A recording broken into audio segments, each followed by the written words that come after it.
मंत्रमूलं गुरुर्वाक्यं मोक्षमूलं कृपा।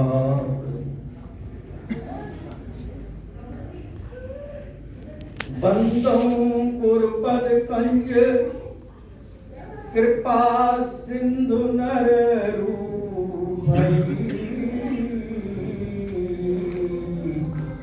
महामुहूर्तम पुंज जातु बचन रवि कर अखंड मंगलाकारं व्याप्तं येन चराचरं तत्पदं दर्शितं येन तस्मै श्री गुरुवे नमः। तस्मै श्री गुरुवे नमः। बोलो सद्गुरुदेव भगवान की जय। नंदी निवासी भगवान की जय।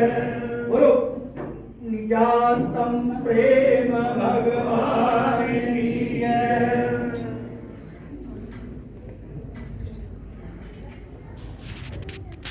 सभी अपना अपना स्थान ग्रहण कर लें। पीछे अपना सेवादार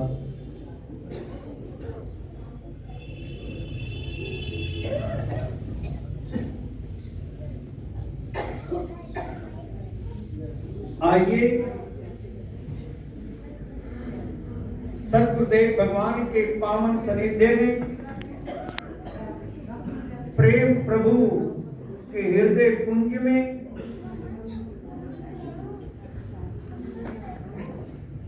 दो 2024 नव वर्ष के प्रथम रविवार की पावन बेला पर सभी जिज्ञासु जन इस मासिक सत्संग की श्रृंखला में जो पूज्य गुरुदेव प्रेम प्रभु ने प्रारंभ की, आप सभी इस नव वर्ष की प्रथम रविवार को जहां पर सद्गुरुदेव भगवान के पावन चरणों में उपस्थित हुए हैं, इस पावन बेला पर पूज्य गुरुदेव के वो संस्मरण निरंतर अपने जीवन में आप उनकी स्मृतियां करते रहते हैं। यह वर्ष भी पूज्य गुरुदेव के आशीर्वाद से आपको परम प्रसन्नता, उत्तम स्वास्थ्य और निरंतर अपने कार्य व्यवहार में उत्तरोत्तर वृद्धि की ओर लेकर के जाए, ऐसी सद्गुरुदेव भगवान के चरणों में सस्तत नमन करते हुए सभी के लिए प्रार्थना।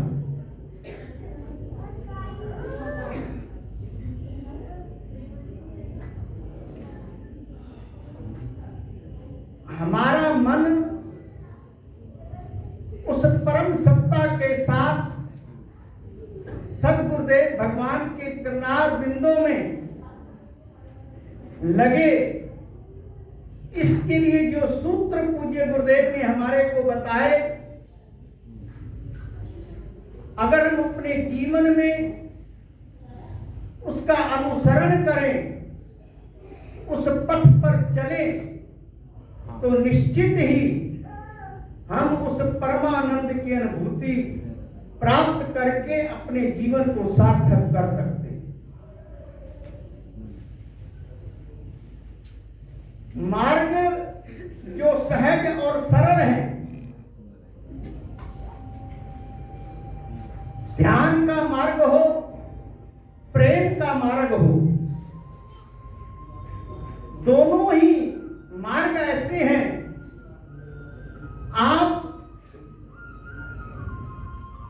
श्रद्धा, निष्ठा, विश्वास के साथ अगर उस पर चलते हैं तो आप निरंतर उस आनंद की अनुभूति करते हैं।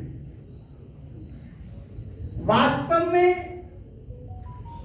अगर आप कोई संसारिक कार्य, व्यवहारिक कार्य भी अगर कर रहे हैं, उसमें भी अगर आपकी चित्त वृत्ति में परम पिता परमात्मा का स्मरण हो, सद्गुरुदेव भगवान की स्मृति हो, तो उस कार्य करते करते भी आपके अंतस में एक प्रसन्नता का प्रवाह आएगा और उसमें भी आप उस परमानंद की अनुभूति कर सकते हैं और निरंतर करते हैं। प्रत्यक्ष को प्रमाण की आवश्यकता नहीं। आज का ही अगर हम प्रसंग देखें, सारे संसारिक कार्यों को करते हुए भी जो गुरुदेव भगवान का एक आदेश हुआ, उसका निरंतर उसी तरीके से अनावृत वो प्रवाह जो चल रहा है, उसको आज भी वह पूर्ण रूप से गति दे रहे हैं। आज मैं समझता हूं 31 वर्ष हो चुके हैं। सुरेश जी कोच्छर जो प्रथम रविवार का ये सेवा का, लंगर का, भंडारे का ये सौभाग्य जो प्राप्त हुआ, ये गुरुदेव प्रेम प्रभु के आशीर्वाद से। मैं पहले भी कई बार कहता हूं, हमने उन महापुरुषों की श्रृंखला को भी देखा है। पूज्य गुरुदेव सद्गुरुदेव भगवान के जो उस समय के भी श्रृंखलाएं नहीं, पूज्य गुरुदेव ने अपने मुखारबिंद से कई बार उल्लेख किया। साधक, जिज्ञासु, भक्त, उसकी परिपक्वता इसमें ही निहित है कि गुरु महाराज जी के हृदय में संकल्प क्या आ रहा है। गुरु महाराज जी ने अगर किसी भक्त की ओर दृष्टिपात किया तो वह भक्त अपने आप में धन्य और परम प्रसन्नता और आनंद की अनुभूति करता हुआ दोनों हाथ जोड़ करके प्रार्थना करने लगते कि गुरुदेव, जो आपका आशीर्वाद है, जो आज्ञा है, वो शिरोधार्य और आपने ही कृपा करनी है और उसी के साथ ही आपने हमारे को तो केवल निमित्त मात्र बनाना है और वो कार्य तो आपने स्वयं करनी है। ये इनके जीवन में प्रत्यक्ष हमने देखा। ये नहीं कि ये सामने बैठे हैं तो ये कोई ऐसा प्रसंग आज आ गया और कोई भी। हमने ये भी देखा, पूज्य गुरुदेव ने इसका भी उल्लेख किया कि सद्गुरुदेव भगवान के मन में भी जो कुछ भी प्रभाव चल रहा हो, निजातम प्रभु उसका अनुसरण करके उसमें ही डूबे रहते थे। उसी श्रृंखला में हमने प्रेम प्रभु को भी उन भावों में अगर कोई विरह की वेदना है, उस क्षण को भी हमने देखा, उनके नैन छलकते हुए भी देखे। और अगर वो प्रेम की अनुभूति हुई है तो उनको हमने जहां पर मस्ती में झूमते हुए भी देखा है। और अगर कोई ऐसा प्रसंग आया है तो उसमें उनको निडरता और धैर्यता के उस राह पर भी हमने उनको चलते हुए देखा है। पूज्य गुरुदेव की चाल में वो मस्ती देखी है, उनके ध्यान में वो दर्शन देखा है और उनके उस प्रेम टंकार में वो अमर संदेश और उस उपदेश को भी हमने देखा है, श्रवण किया है। ऐसा प्रेम प्रभु का जीवन दर्शन रहा और जिनको प्रेम प्रभु का सानिध्य प्राप्त हुआ है, वास्तव में अगर उन लोगों ने उसी भाव के साथ उनके सानिध्य में बैठ करके 2 घड़ी ध्यान भी किया है, उन्होंने भी उस परमानंद की अनुभूति को प्राप्त किया है। हमेशा कहते ध्यान सिंधु मुक्ता घने, जो खोजे सो पाए, मन की चंचलता मिटे और सहज शांति मिल जाए। उसी की तलाश में ये जीव, ये संसार, ये प्राणी भटक रहा है और वो इधर उधर भटकता है और वो सब कुछ उसको अपने अंदर ही मिलना है। इसलिए क्या है, ध्यान सिंधु वो एक अथाह सागर है, जो खोजे सो पाए। उसमें हीरे मोती माणिक सब भरे हुए हैं। जो जितना डीप जाएगा, जितनी गहराई में जाएगा, उतनी ही देर उसका परम प्रसन्नता और आनंद की अनुभूति वो करेगा और वहां से हीरे मोती माणिक की प्राप्ति करेगा। कई गोताखोर होते हैं, वो समुद्र के किनारे कुछ दूर जाकर के ही गोता लगाते हैं, कोई रेत हाथ आते हैं, कोई सिपियां हाथ आती हैं। जो जितना गहराई में जाता है, उतने बहुमूल्य कीमती जो पदार्थ वहां पर है, वो संसारिक गोताखोर भी वहां से लेकर के आते हैं। अगर आप अपनी साधना के माध्यम से, उस ध्यान के माध्यम से अपने अंदर अगर आप डुबकी लगाएंगे, तो आपको कितनी परम प्रसन्नता और उस आनंद की अनुभूति होगी। कई कई दिन तक वो खुमारी आपकी नहीं टूटे। हमने उन भक्तों को भी देखा, धर्मवीर जी हो, बंसल जी हो, अब्बी साहब हो, कई नाम ऐसे हैं जिसका मैं उल्लेख कर सकता हूं, जिनको हमने पूज्य गुरुदेव के सानिध्य में बैठ करके जब यहां से चले भी गए हैं, तो घर में भी उनकी चित्त वृत्ति वहां पर लगी रही है। और निश्चित ही मैं कह सकता हूं कि उन्होंने भी उस उक्ति को चरितार्थ किया कि कर से कर्म करो विधि नाना, और चित्त राखो जहां कृपा निधाना। निरंतर आप हमेशा अनेक प्रकार के कार्य कर रहे हैं और आपकी चित्त परम पिता परमात्मा के चरणों में है, तो वो आपका कार्य सिद्ध तो होगा ही, वो सत्कर्म भी बन जाएगा। आपके व्यवहार में तो वो सार्थकता आएगी ही, पर एक आपको आनंद की अनुभूति भी होने लगी। अगर हम इस प्रकार से उस राह पर चलते हैं, तभी हमें उस परमानंद की अनुभूति भी हो सकती है। भाव बहुत है, इसलिए पूज्य गुरुदेव निरंतर अपनी प्रेम टंकार में उद्घोष करते, प्राणियों को सजग करते कि आपने करना स्वयं है उस कार्य को। अगर आप स्वयं साधना में नहीं बैठेंगे तो कुछ होने आने वाला, करना आपको पड़ेगा। वो कई बार उल्लेख करते कि रोज रोज अपने गुनाहों का लगा लेना हिसाब, रोज रोज अपने गुनाहों का लगा लेना हिसाब, उन पे रोना रोज और आंसू बहाना रोज रोज। अगर ये आपके मन में दृढ़ विश्वास हो जाए और अपने कर्मों की ओर आप दृष्टिपात करें, कोई कर्म हमारे से अगर ऐसा हुआ है कि किसी का दिल दुखा हो, हमने अपने भाई बंधु का, माता पिता का अनादर किया हो, तो निश्चित ही अगर आपके अंतस से, आपके नैनों से सजल हो जाए, कुछ छलक पड़े, तो समझ लेना कि आप दोबारा उस कार्य को नहीं करेंगे।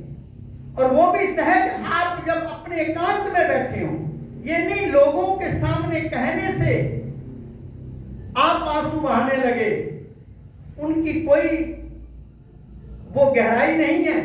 वो तो आपने शर्मिंदगी के माध्यम से किया या प्रेशर में आकर के किया, आप उस पर अडिग नहीं रह सकोगे। अगर आपने अपने आप ही ये सब कुछ किया तो निश्चित ही आप कहेंगे कि ये काम गलत है, आगे से मैं इस कार्य को नहीं करूंगा। अपने आप उस श्रृंखला से बुरे आचरण को, बुरे कर्मों को, उन कार्यों को छोड़ते चले जाएंगे और सहायता के साथ अच्छे आचरण का आपके अंदर प्रवेश होता चला जाएगा और आप उस राह पर चलते चले जाएंगे। कहने को बहुत कुछ कह सकते हैं, समय की भी अपनी एक सीमा है।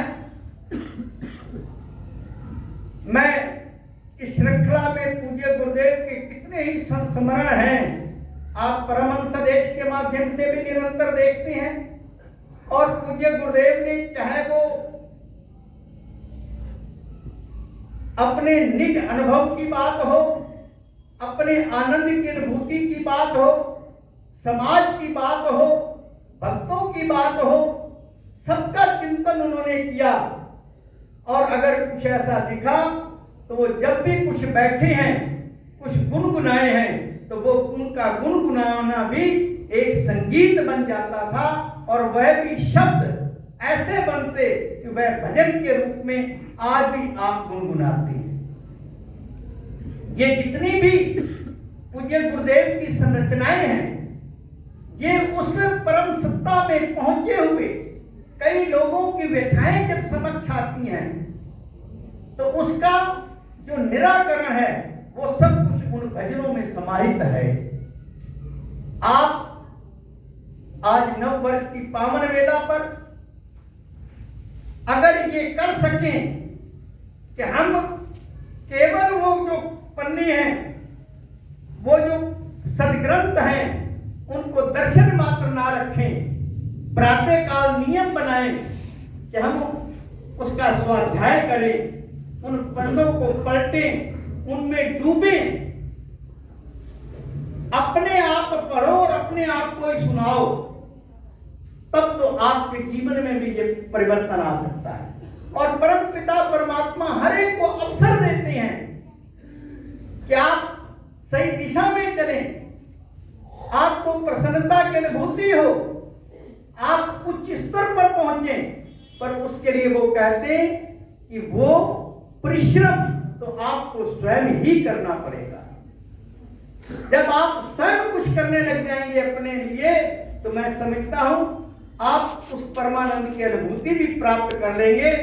इस पावन अवसर पर मैं सद्गुरुदेव भगवान के चरणों में जी प्रार्थना कर सकता हूं कि वो आप सबको समर्थ दें, शक्ति दें कि आप कुछ घड़ी, कुछ क्षण भजन साधना में लगा करके जो पूज्य गुरुदेव ने आपको युक्ति बताई है उसका संपूर्ण परमानंद आप प्राप्त कर सकें।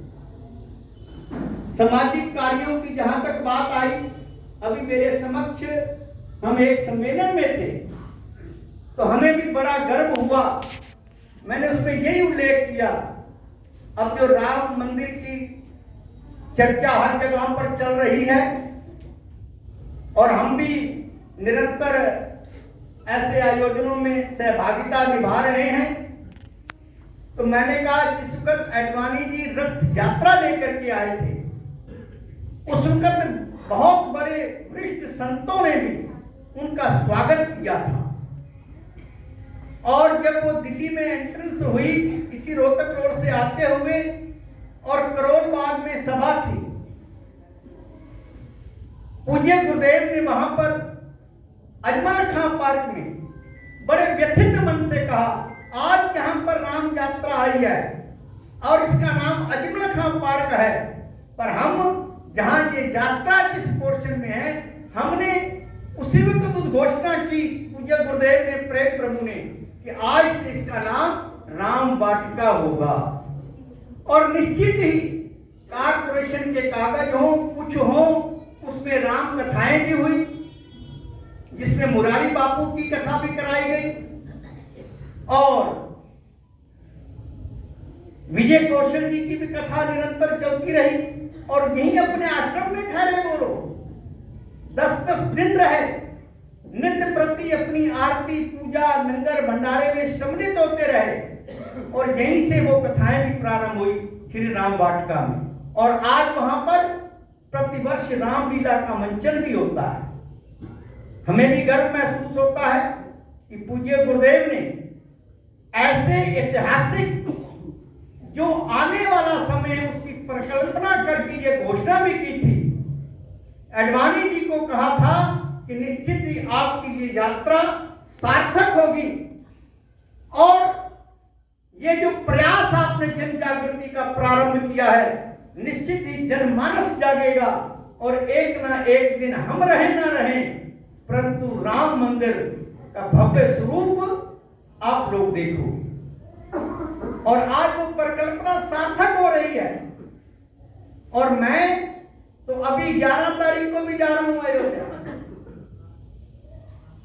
12 तारीख को आप देख सकते हैं राम की पौड़ी से हम लोग लाइव रहेंगे 10:30 से 1 बजे तक भी और फिर 2 बजे से 6 बजे तक भी 2-2:30 बजे से और भी संत महापुरुष हमारे साथ होंगे। वहां पर हमारे को एक विषय भी दिया गया है कि जो एक दूसरा पक्ष भी है जो भ्रांतियां फैलाता है कि राम मंदिर से अयोध्या और उत्तर प्रदेश का क्या लेना देना है, क्या विकास से इसका क्या संबंध है। यह विषय रहेगा हमारी चर्चा का। तो आप लोग उसमें भी समय मिले तो देख सकते हैं। फिर हम 13 तारीख को वापस आएंगे। 20 तारीख को पुनः फिर वो जो ऐतिहासिक क्षण है 22 तारीख का उसका भी निमंत्रण आया हुआ है जब महाकाल वाराणसी में प्रधानमंत्री जी ने उद्घाटन किया था। उसके भी हम साक्षी रहे हैं। उसका भी हमारे पास निमंत्रण था। मध्य प्रदेश में भी था।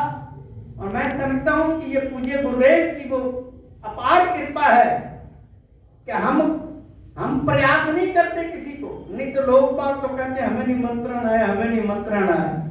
हमें तो तब पता चलता है कि जब वो कोड नंबर हमारे पास आ जाता है।